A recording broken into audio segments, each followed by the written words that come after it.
Hi, Dr. Wang here. Today we're going to do this assignment called PCR3 data analysis. In previous assignments, we have learned this technique called PCR and how to use PCR to amplify a region of the DNA.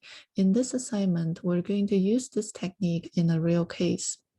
So down here, we have an illustration of a piece of genomic DNA that encodes a gene called PIN3.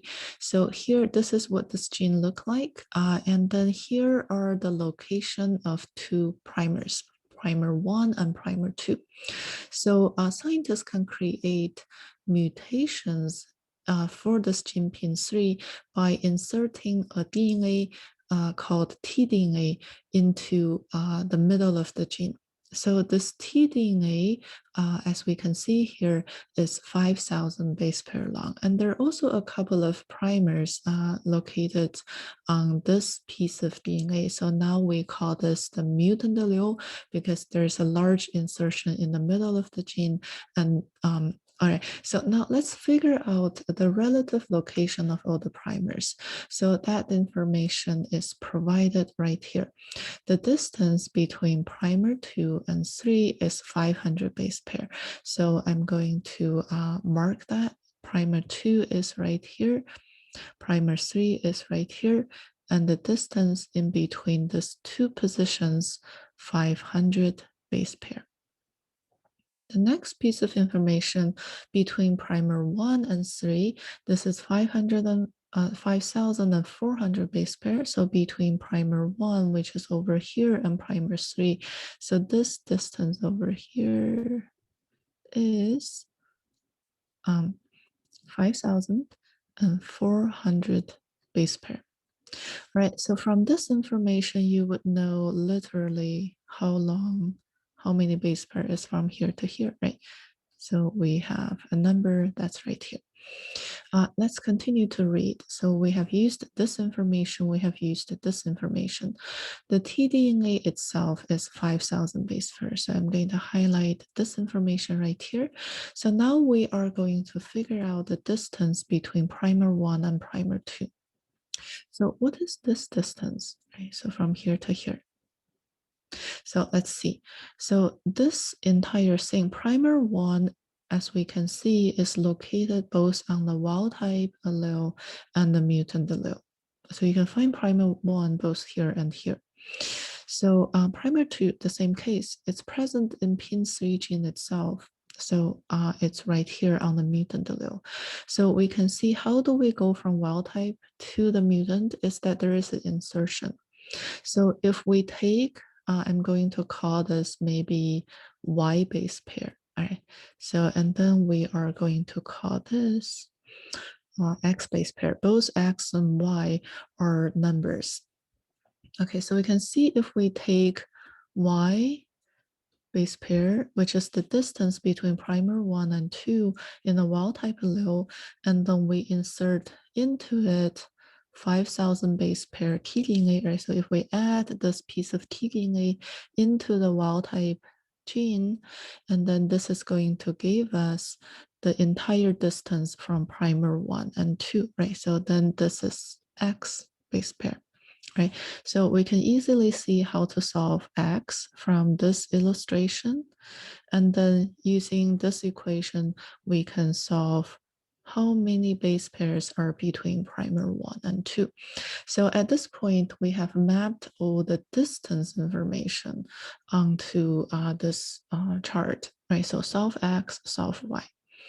So the next information is, right, so the question in the first question will ask you, if you do PCR with a particular primer, is it going to work? For a PCR to work, then it has to satisfy two criteria. So first, the two primers, right? So the two primers, both the forward primer and the reverse primer, this is the forward primer, and then this is the reverse primer. Both primers are present on the template. for PCR to work, right? So you have to have the primer location present on the template first. And the second criteria is there is enough time to amplify the nucleotide. So that information is right here. DNA polymerase can polymerize 100 nucleotide per minute. So we know that DNA polymerization occurs in one of the three steps during a PCR programming. We have denature, annealing, and extension.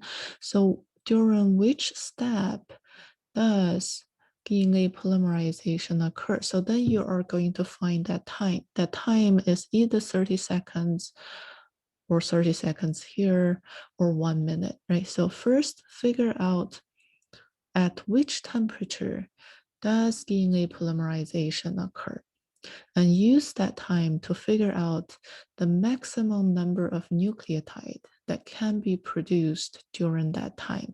That is your maximum number of bases that can be produced by this particular program, right? So if you have a target that's larger than this maximum number, then it's not going to work, right?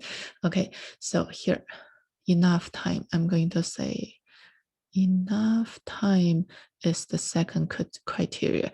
Whatever your target, this amplified DNA is supposed to be, it has to be lower than the max number of base pair that can be produced during that fixed number of time for this to occur.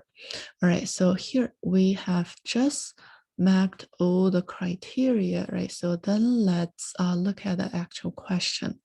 So the actual question is that some question ask you to figure out homozygous, some ask you to figure out heterozygous. So homozygous mutant, which means that this template DNA is going to look like that. So this is, I'm going to use a red line to represent the wild type. And then I'm going to use this with a large insertion in the middle as the mutant. So this is basically the mutant. So when we have a homozygous mutant, it means that both copies, right? So we were diploid. So both copies of the gene in this organism, I'm now going to erase this wild type, right? So this is homozygous. This is homozygous mutant. Right, so what about homozygous wild type? Homozygous wild type is going to be like that. 2 lines. This is wild type.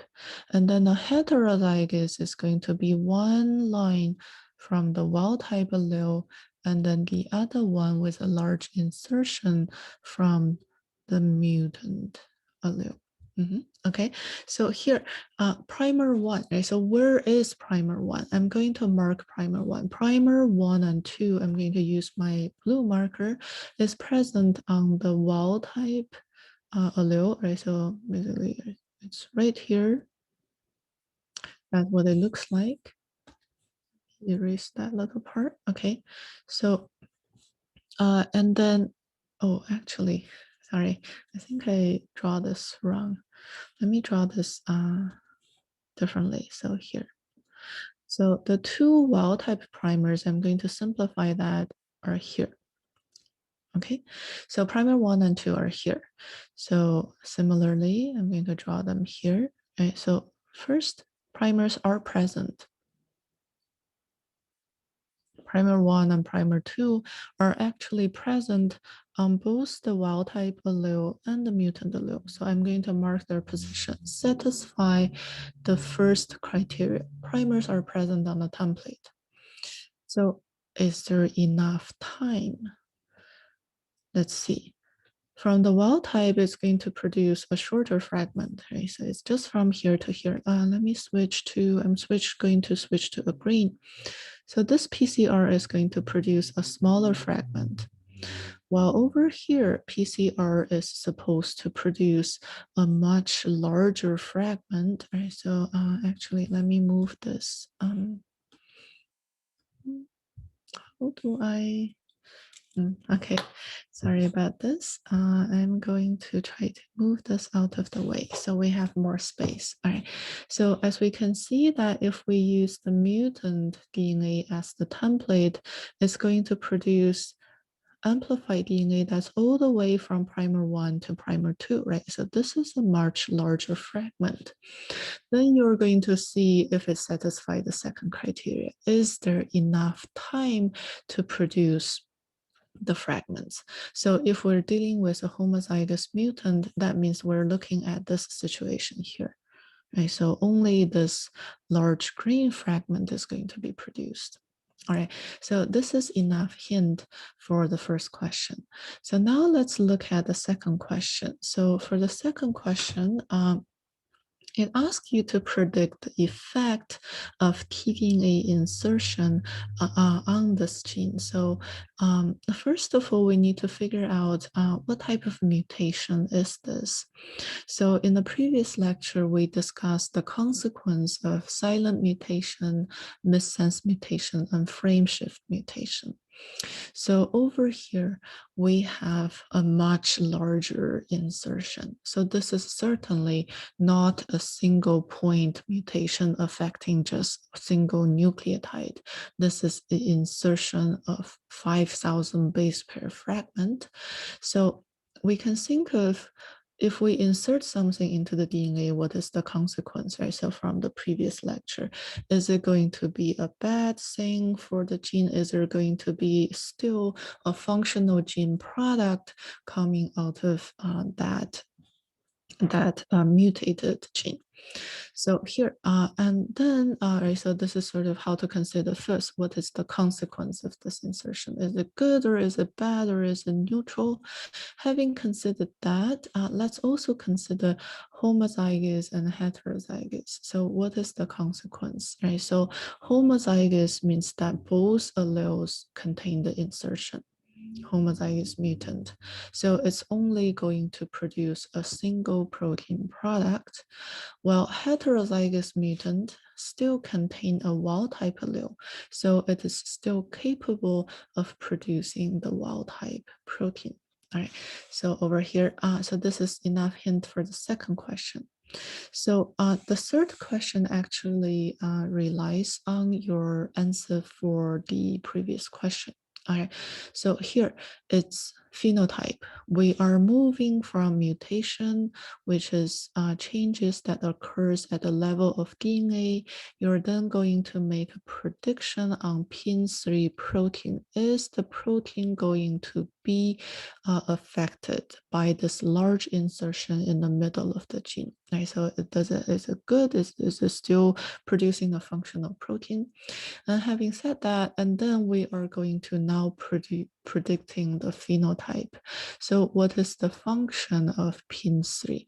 Pin3 is responsible for a response called phototropism. So when we have a plant, right, plant, and if we have a sun, we need to draw a sun over here, right? So if we have a sun that's over here producing lots of light, this plant is going to curve over towards the light, right? So plant likes to grow towards the light. So we basically have this plant now curling over towards the light. So this is called phototropism. And this is mediated by pin3. So pin3 cause basically auxin to flow towards the shaded area. So pin3's function, so I'm going to use my blue marker to indicate auxin. So pin3 is going to cause auxin to flow towards the shaded area, and then that's going to cause cell elongation on the shaded area. So as this side elongates more than this side, the entire plant bends over towards the light, phototropism. So here, what if we now have a homozygous pin3? All right, so I think that's enough hint for question number 3.